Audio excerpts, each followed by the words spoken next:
Oh, that's right. It's episode 60 of Rinkside. That's only 10 more than 50. And it's your boy Potty Potty with Hume himself. Hume, how's it going this evening? Not bad, not bad. We got a good episode, I think, planned for everybody. Some good guests we're gonna have on, and it's nice to be a part of the 60th episode. That's Yep. actually not a whole lot of series make it to 60, before they get canned. So Yeah. Well, we back in business now and we're holding it up. And yeah, appreciate you being here with me for this, you know, bicentennial plus whatever a decade is, celebration. And, we're going to start things off instead of going through the normal flow. We got a special for you coming in live. Oh, that's right. We're here with Nikoli Redding. Redding, can you tell us a little bit about yourself, who you are in the league? Well, I'm Nikoli Redding. I'm the captain for the Columbus Chill, obviously, and also GM. I've X, I've go been in the ahead. season for a bit. I mean, I started as a minor in season 2. I've worked my way. I played in Rome. I played originally Glasgow, then turned to Rome. Florence for a season. Now chilling and chill. Chilling and chill. All that time across the league, you probably saw a number of different jerseys. Is that right? Oh yeah. What I heard you put something together, for the league. Could you tell us a little bit about it? So as you guys would have saw, I put a giant poll of all the different jerseys that I had access to. I put it into a tier list and had the community vote on it, which ones they just thought was S, A, all the way through F. It came out, they said, looking at the total, it had 67 participants and 1,114 votes. Well, before we show the final results here in a premiere Rinkside premiere, Hume, did you have any early bets? Because I don't think you've seen the final list yet. no, I have not seen the final list yet. Um, Who do you, you what know, do in, you in what do my you think? Who's opinion, going to be on top? Who's going to be on bottom? I like Jacksonville to be on top. I just think they've got incredibly clean jerseys. Um, if I, completely biased, Turku would be on my top. Um, who do I think's gonna be on bottom?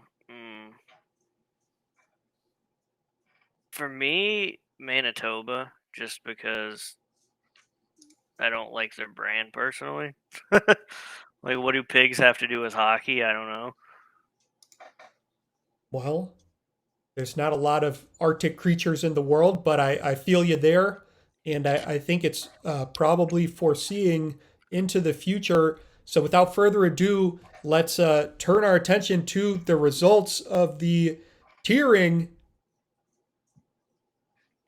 Here they are, Nikolai, or can you walk us through what we're looking at here? So this is the community votes. What it goes by the total of whichever tier had the most votes. That's where the jersey stuck at. I mean, it didn't do any averaging or anything like that. But this is how the community voted. With Hmm. a lot of the Fs not even close to being anywhere different to a different tier. Like that Honolulu jersey with the, Let's see if we can I guess, zoom in a cream little. color was the most F voted jersey, just to be Wow. tied, with that Brooklyn B. Ooh, the most voted F jersey. And I'm seeing like people don't appear to be fans of the pink. I am seeing some pinks around in the C tier. We've got the Miami alts, but it looks like these hot pinks are getting downvoted. What's your take? Did you see any kind of patterns emerge with colors? I at least at the beginning, I saw a lot of blacks and reds. They were sitting solid in S through A. I mean, eventually later on, they started to trickle out and fall, as you Mm. can see with a lot of the Sapporo, Columbus, even Redwater. Earlier, I saw when it was just probably about 10, 15 people, they were in S tier, dropping between S and B. And they dropped all the way to C by the end of this. So Wow. I thought red would have been a common color. I was wrong. Yeah. Who would have thought it? Well, let's turn our attention from the bottom up to the top. I'm going to try to zoom in here. Bear with me. I didn't think that through, but we've got in the S tier. Who do we have sitting on the king? Who are sitting on the throne? So the most S voted jersey is the Jacksonville one. It was the most solid S on there. Turku's away was a surprise S to me. It was tied with A, but the higher tier gets the tiebreaker. Almost was a C though. Also was almost tied with that. So very split decision on that one. And the one that, of course, that was all over the place, as a lot of people saw earlier on, was the Anubis Albuquerque jersey, which that one is a shotgun across the board on its vote total. Very interesting. And good to see North Bay represented up there with their uniforms as well. So where can our viewers kind of get the full list, the full scoop? How can they get access to this? So in the player content of goals, the list is there, and the total should also be there, but I will also be posting, once the final 2 days is over, a screenshot of the final tiers and what the community has voted. Right on. Any closing thoughts on this segment, Hume? Even though it pains me, I am not surprised to see our alternates down there at an F. I think they're good, but I think it just rubs too many people the wrong way seeing the Calgary logo in blue. The pink jersey's getting absolutely destroyed is not surprising me at all, because pink is a very hate it or love it type of color. Overall, though, like if I had to pick like one word to describe the trend, of the jerseys, the ones that got rated high, would just be clean. Like, it seems to be the ones that did the best are just very solid, clean jerseys that don't have, a whole lot going on, but they're still very like brand recognizable to the team, and most of the ones up in the S tier, honestly, if I had no prior knowledge and you told me that was like a professional team somewhere, I'd believe you. Like, they look that well done, Absolutely. And Redding, did you have any, like a thesis statement on the jerseys? Well, my hypothesis on the jersey vote was I thought the Blacks were going to take all S tier from the home of the chill, the Miami. Heck, even the Black Bears, I thought would probably be a solid A. Apparently, a lot of people thought they were just okay. I mean, some got obvious S, like Jacksonville and Albuquerque and Florence were rated high, but I would have thought the San Diego, the Miami. I really like that Miami jersey. I may not be a Miami fan, but I like that jersey. But I thought they would have been S tier. But the community's honestly just kind of all over the place on how they think the jerseys are. The common color, seems to me at least, is like a dark blue is the community's favorite. As you can see, if you look at A, you got Brooklyn's normal, you got Alaska, Copenhagen, Turku, and even Turku's away is in the S. So it seemed to be that would be the color for a new team, apparently, to get an automatic like. There you go. Use that to your advantage, future expansion owners. Make your jerseys blue, and the players will come to you. Well, Redding, I wanted to thank you for hopping on. You're a longtime viewer. Shout out to you coming onto the stage and bringing this to the league. I think something like this is super creative. It had a good commentary, and it was objectively based. So I think it's like a real scalable idea. I hope you keep doing these, and come up with ideas like this. The league loves it, and we'd love to have you come on again. So thanks for hopping on, and we'll move along to our next segment. Thank you for having me. And we're back from our special with Redding. That was hot. Love that jersey tiering. We're now going to move along to our plays of the week. And we've got, starting us off with number 5, it is Copenhagen. We've got Bucage coming along the left side, taking a shot. And then, oh, who's that? Bucage.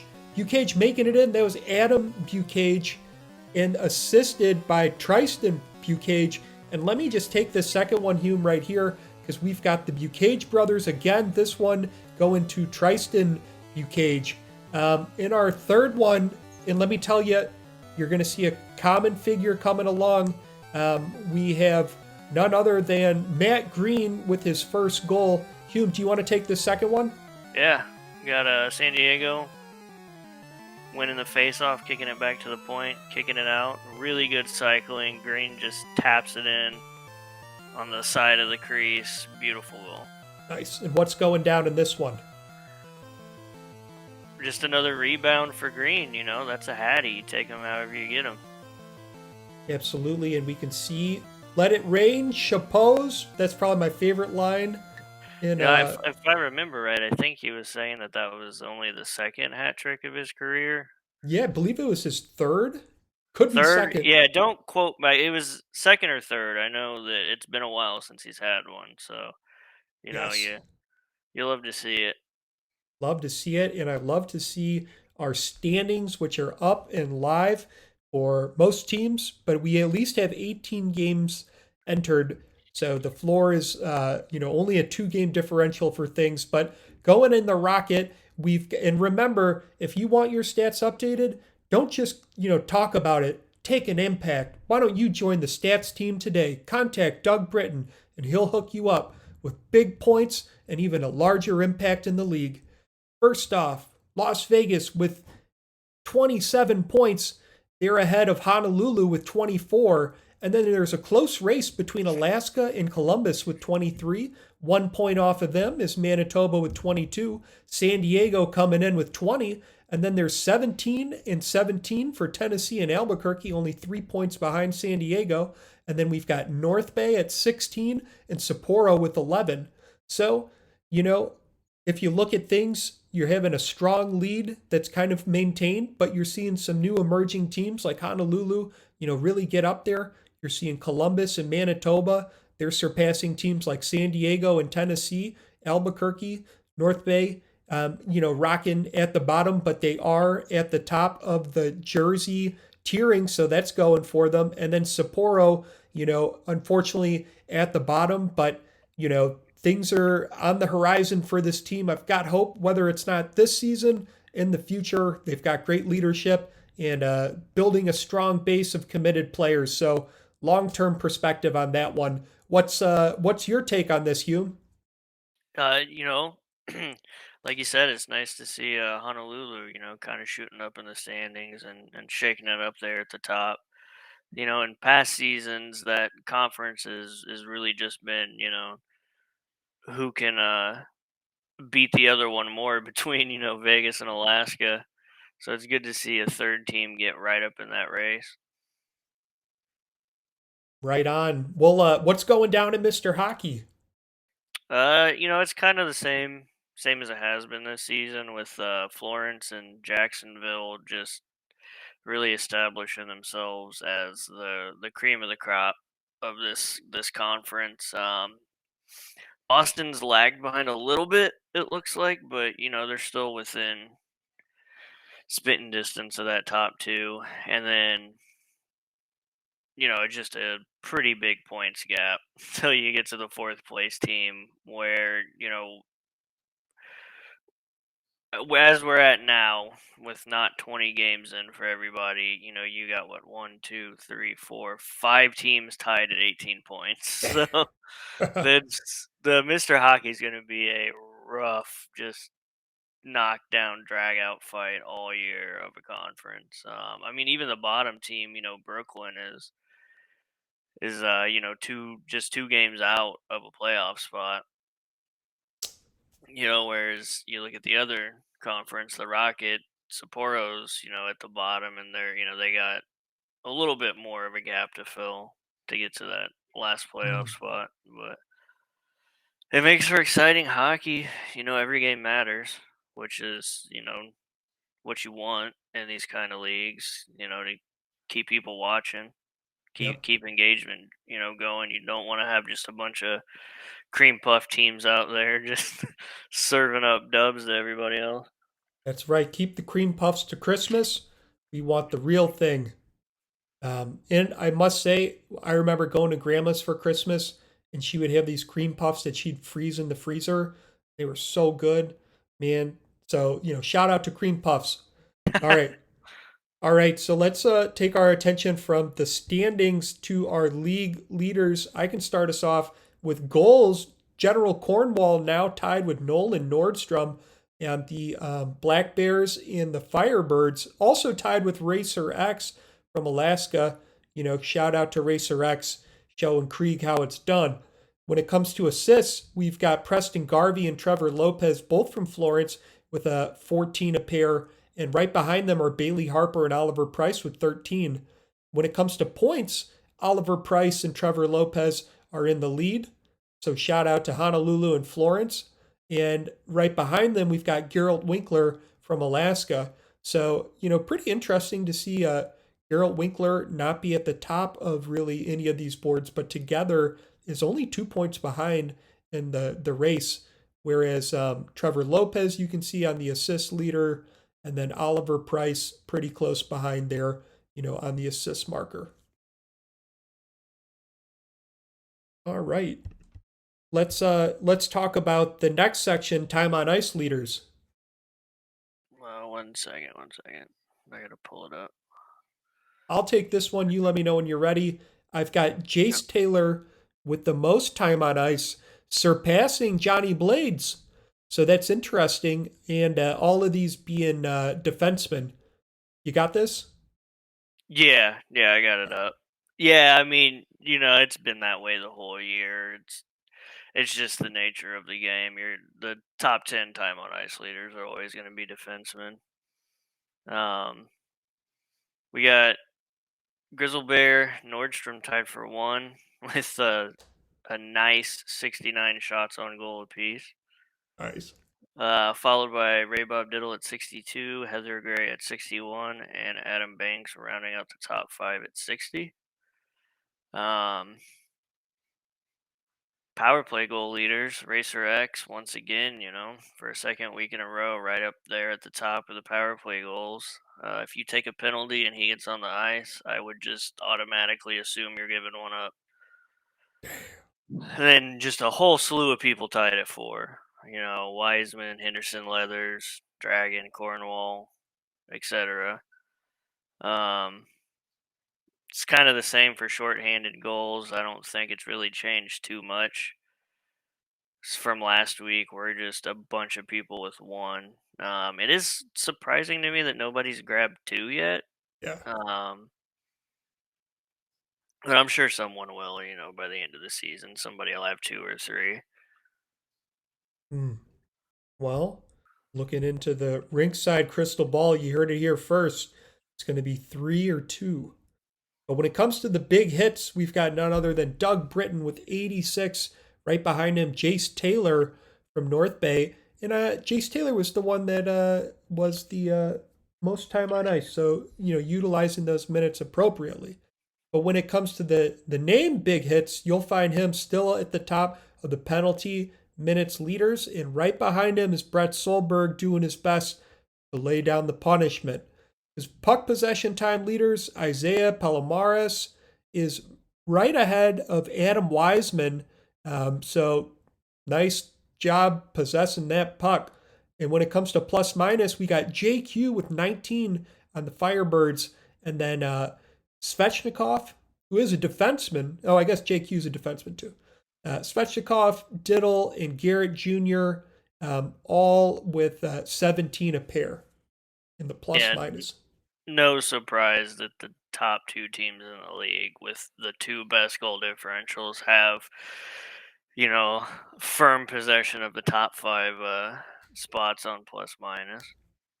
Mm. Wise observation. All right, and for our saves leader. Yeah, we got Joey Duncan with a commanding almost 50 save lead on second place Chris McBride. Baby Deer and Shots and Stopper, third and fourth, rounding out the goalies that have over 400 saves. Then we got Bays and Puckstopper tied for fifth with 396 apiece.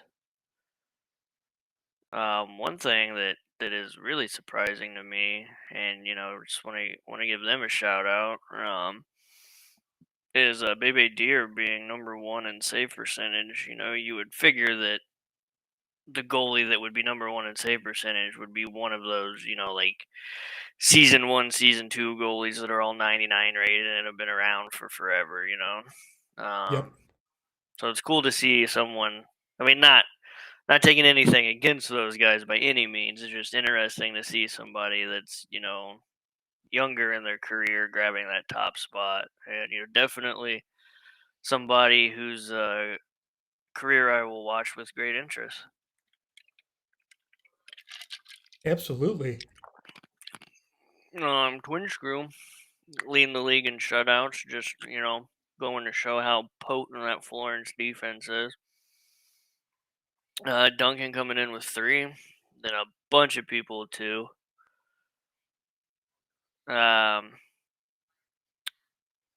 Brody and Twin Screw, no surprise, leading the league in goals against. Stonewall coming in at 3rd, Lashinger coming in at 4th. So we got 4 goalies that are averaging less than 2 goals a game.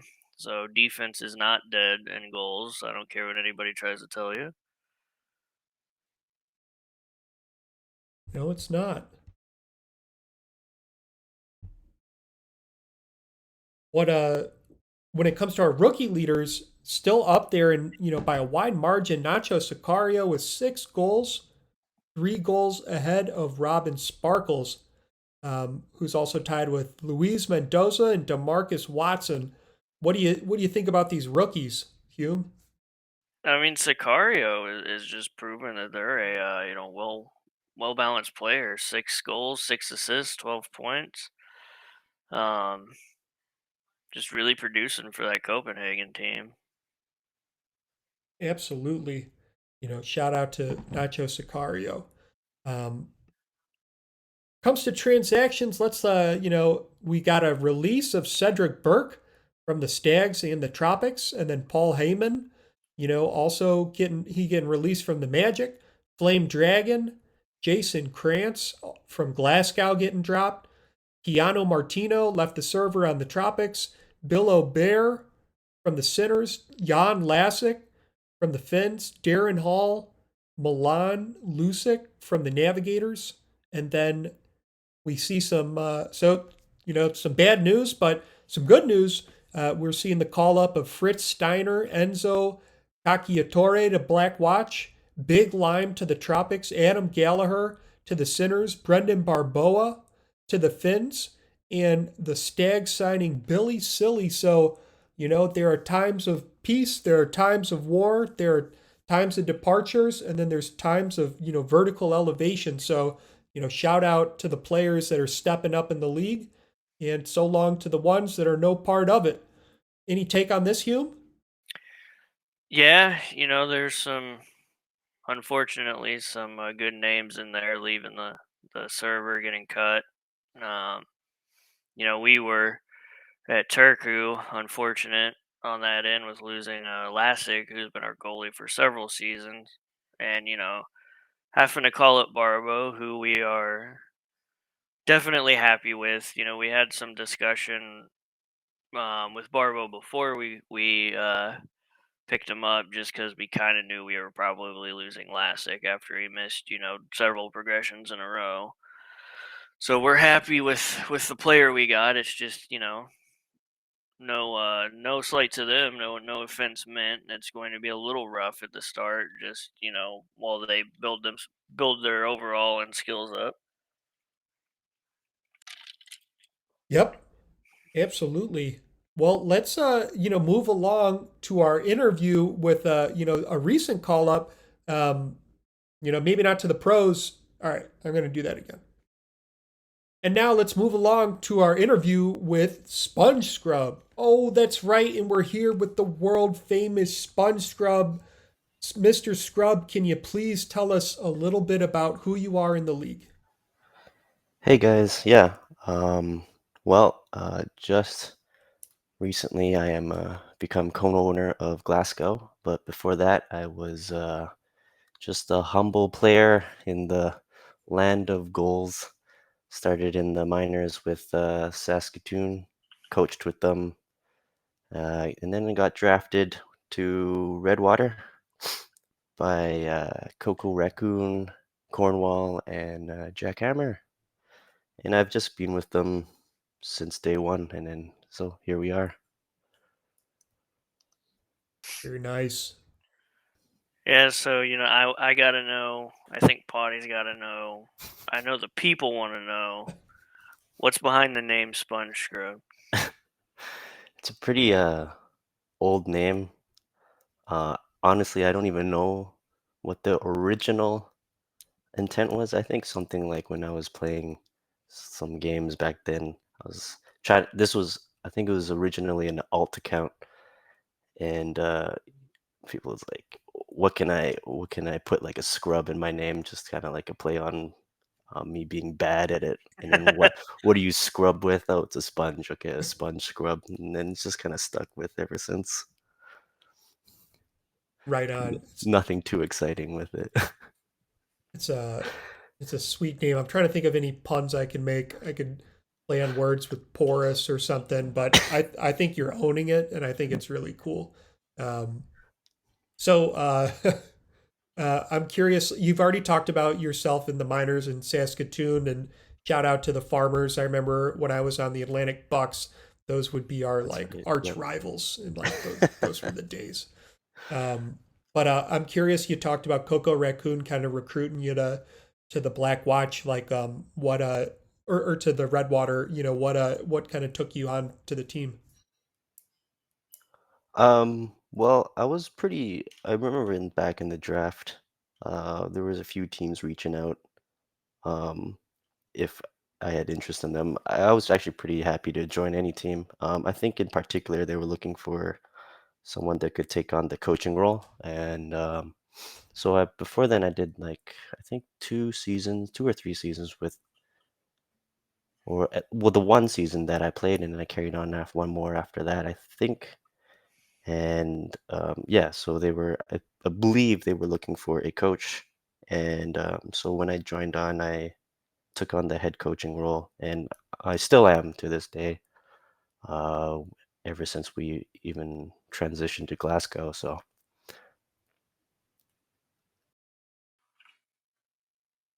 yeah, I mean, I think that's it. I think that's Yeah. the big reason why they pulled me on. So So what's kind of made you stick with it? What's if you had to, I don't know, say like the top three things about goals that keeps you coming back? What would they be? goals. Well, I mean, before goals, uh, I played in leagues in competitive for NHL, and then I retired. I was telling Toddy about this. I retired ever since they made the switch um, to the next gen, quote unquote retired. Um, so I still enjoy playing the game, like all the things, kind of learning about the AI and how it all kind of plays out. Because if they play so differently than how humans would play, and the I guess got a bit of a nerd in me to even watch sim hockey, computer playing computer. So that part, the aspect of it is pretty fun, and kind of watching the teams grow, and each player growing with their own kind of unique take on how they want to grow as a player. So I mean, it's kind of fun. I tend to tune in on all our games each week, so um, I'm pretty invested, I could say.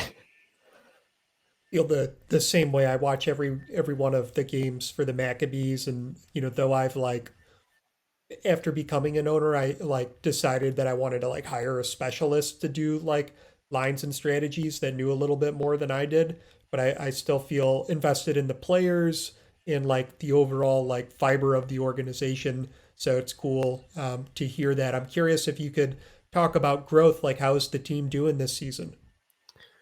Well, the team, I have to admit, it probably took a step back from last season, and I think the big contributing factor was that we lost Jack Hammer in the off season.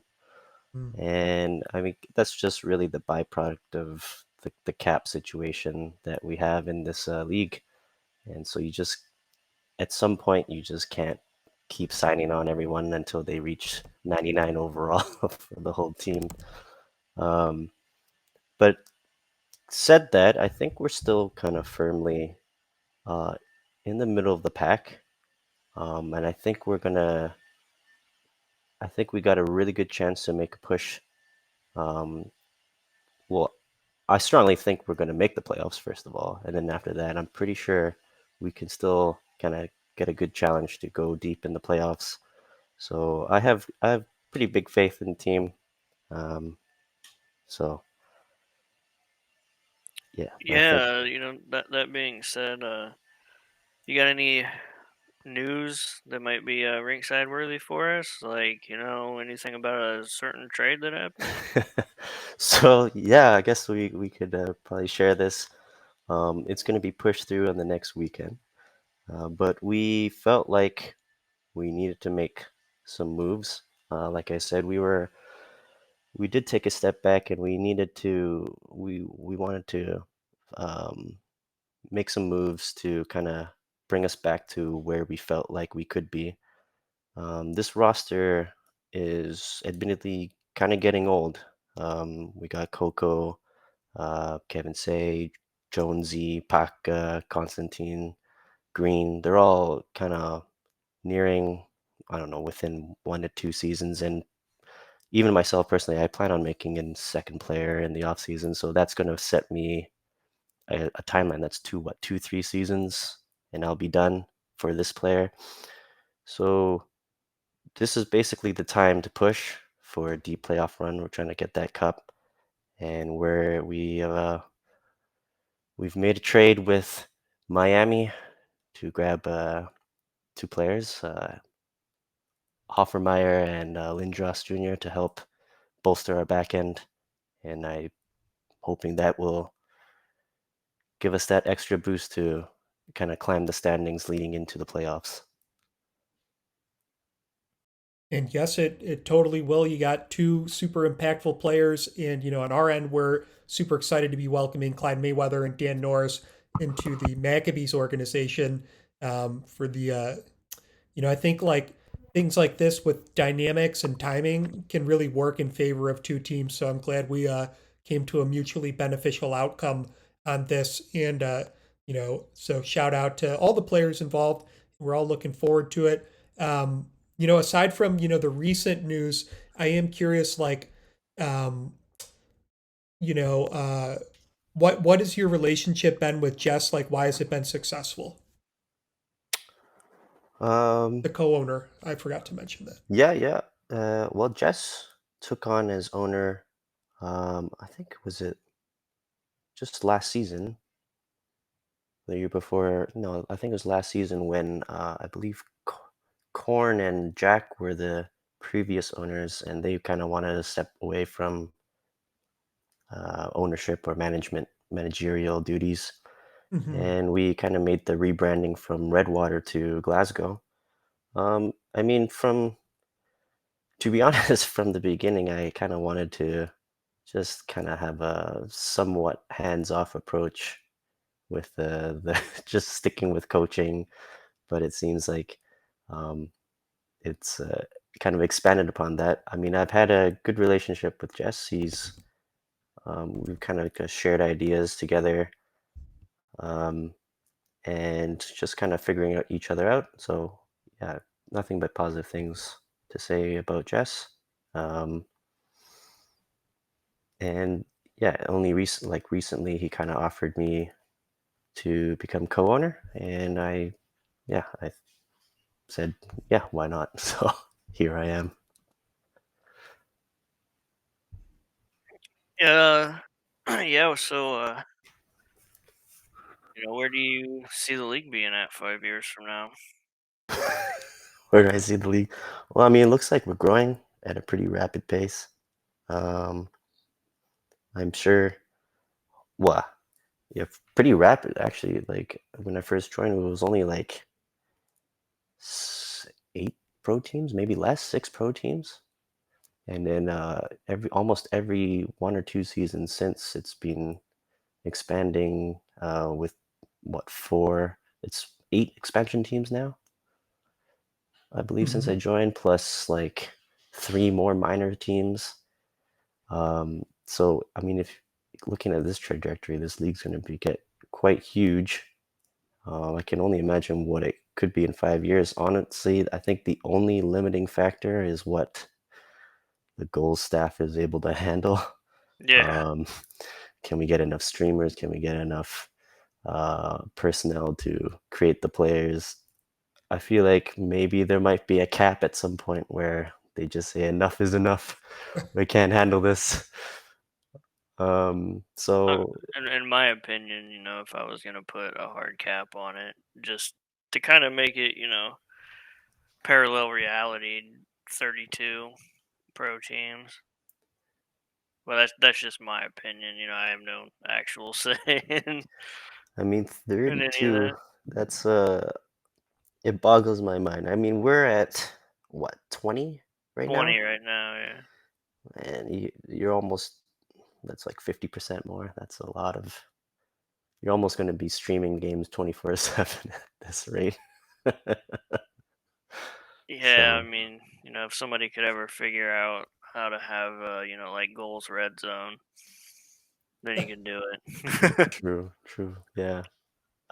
So yeah, I'm curious how they're going to be able to handle that. But I mean, if they can take on the load, I can totally see goals getting enough players to even get up to 32 teams.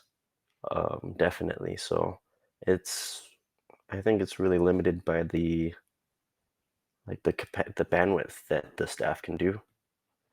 Um, and that's really, I think that's the only thing that's going to hold them back. What a wise perspective. I think it's really interesting, to think of the considerations that are ahead of us, how we get through them, and like what is the outcome we want. Is it something that's hyper scalable, or is it something that's a little more intimate? You know, to be determined. So, Scrub, really wanted to thank you again for hopping on. Did you have any closing thoughts or shout outs you wanted to make? Um, no, not really. I guess I did want to make a shout out to Mayweather and Norris. We've been plenty happy. I didn't mention their names when I talked about the trade, but we've been really happy with them. I think they're going to have a stellar career with Miami. You guys seem like you guys are rebuilding, and obviously we're kind of on the tail end of I guess half the team's career. So I think it's better this way that these young and upcoming players join a team that's gonna match the age group, whereas we're just gonna make that push where these players are just kind of little young. So shout out to them. I think they're going to be fantastic for the next few seasons. And other than that, I mean, shout out to uh, Cornwall, Hammer, Coco. I wouldn't be here without them.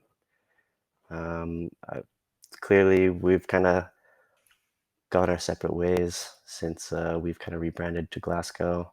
And yeah, I think that's about it for me. Well, right on, art and words, and appreciated hearing your perspective. Thanks for hopping on. See ya. Thanks, guys. See you, man. See you. Oh, sick, man. Hume, what a great conversation with Mr. Scrub himself. You know, that was a great experience. Yeah, it's always a good time when we get to interview somebody, just because the more opinions you hear on the league, the better, in my opinion. Absolutely. The more perspectives we hear, the better we become. So keep those perspectives coming. Hope you guys are, writing some comments. I read through them. They're really nice, and it's great to know like what you guys want. Did you enjoy the Jersey special? Do you like us having interviews? Let us know. But with that, I'm going to close this out. This was episode 60 of Rinkside.